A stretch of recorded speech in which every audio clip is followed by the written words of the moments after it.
बच्चा न हो पाना। कई कपल्स इस समस्या से पीड़ित रहते हैं। तो बच्चा न होना उसके कई कारण हो सकते हैं।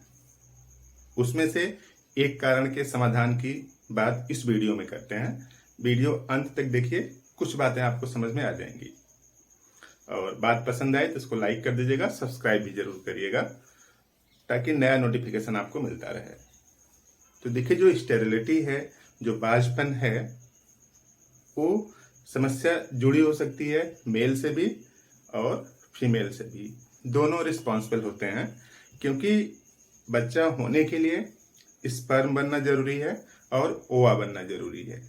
दोनों आपस में फ्यूज करते हैं, बायोकेमिकल प्रोसेस स्टार्ट हो जाती है और लाइफ ओरिजिनेट कर जाती है।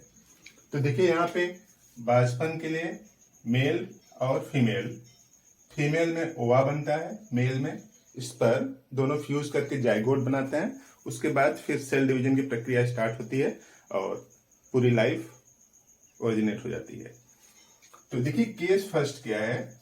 केस फर्स्ट कि स्पर्म ठीक है, यानी मेल से जुड़ी हुई कोई समस्या नहीं है, लेकिन फीमेल में ओवा जो बन रहा है उसकी जो क्वालिटी है वो खराब है, या फिर समय पर नहीं बन रहा है। इस तरह की समस्याएं फीमेल से जुड़ी हो सकती हैं। दूसरा केस इस तरह से है कि मेल में जो स्पर्म बन रहा है वो क्वालिटी का नहीं है, और जो फीमेल में जो ओवा बन रहा है वो ठीक है, नॉर्मल है।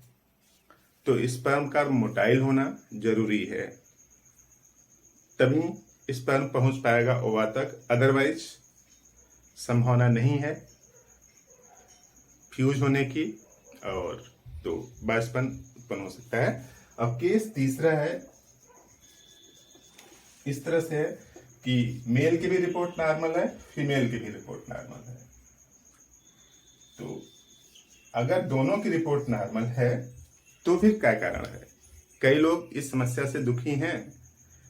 जांच होती है तो ओवा टाइम पर बन रहा है, क्वालिटी का बन रहा है, और मेल में स्पर्म का काउंट सही है और उसका नंबर सही है, मोर्टेलिटी भी है, सब कुछ ठीक है, लेकिन फिर भी समस्या से जूझ रहे हैं, बांझपन है। तो ऐसे लोगों के लिए, यानी हम लोग इस वीडियो में सिर्फ किसकी दवा की बात कर रहे हैं, केस थर्ड के बारे में, कि दोनों के रिपोर्ट नॉर्मल है। तो देखिए, होता क्या है बेसिकली, समस्या कहां पे है।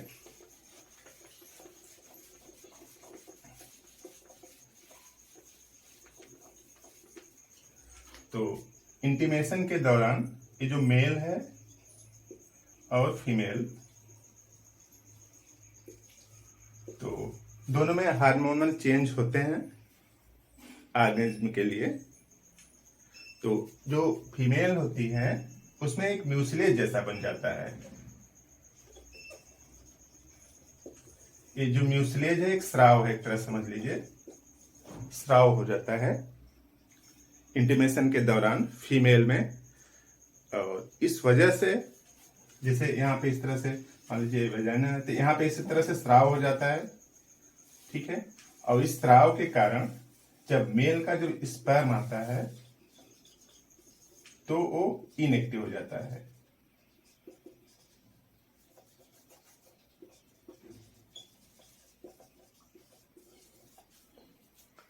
तो स्राव जो है इनएक्टिव होने का कारण क्या है कि उसका जो पीएच है वो कम होता है, एसिडिक मीडियम हो जाता है, तो इस वजह से इनएक्टिव हो जाता है।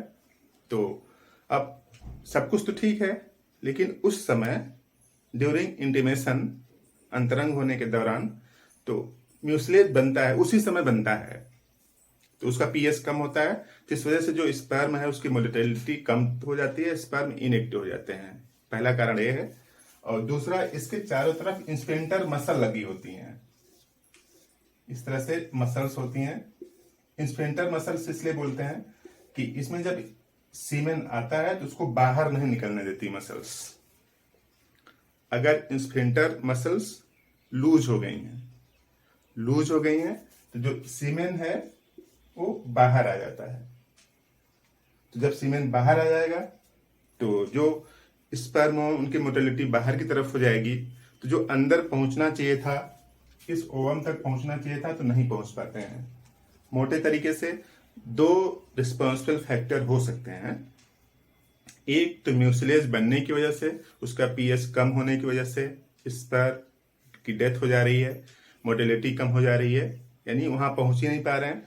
और दूसरा कारण यह है कि इंस्फिंक्टर यहाँ पे जो पाए जाते हैं, जो वैजाइना के दोनों तरफ जो इंस्फिंक्टर पाए जाते हैं, वो लूज हो गए हैं। लूज होने की वजह से जो सीमेन है वो बाहर आ जाता है, और सीमेन अगर बाहर आ गया तो भी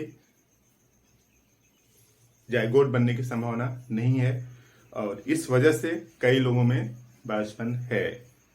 इन दोनों समस्याओं के समाधान के लिए, कि यानी जो म्यूसिलेज यानी जो स्राव जैसा बन जाता है उसके लिए, और जो इंस्फिंक्टर मसल्स हैं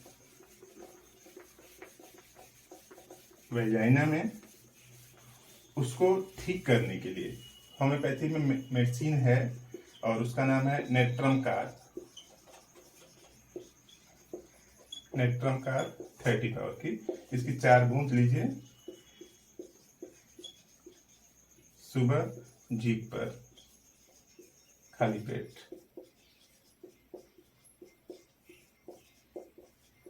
लगभग 3 महीने तक लीजिए।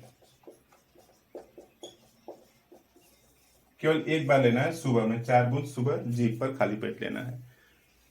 तो अगर तीसरी कैटेगरी की समस्या की वजह से अगर बांझपन है तो उसमें निजात मिल सकती है। इस तीसरे केस में दोनों की रिपोर्ट नॉर्मल है, फिर भी नहीं कंसीव हो रहा है, तो इन दोनों समस्याओं से निजात मिलेगी। जो म्यूसिलेज जैसा बन जा रहा है और स्फिंक्टर जो लूज हैं, उस स्फिंक्टर को नॉर्मलाइज करेगा,